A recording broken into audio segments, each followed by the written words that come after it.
বাইলাটি উপজেলা রাস্তায় বাইলাটি থেকে সাটুরিয়া যাওয়ার পথে হোন্ডা অ্যাক্সিডেন্টে দুর্ঘটনা, প্রচুর ক্ষয়ক্ষতি হয়েছে।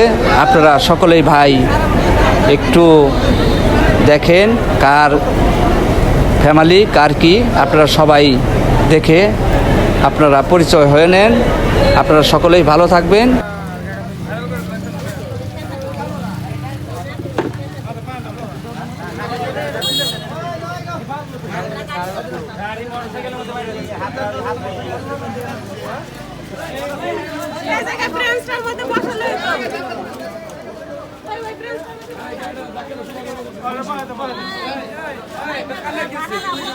এই যে হোন্ডাই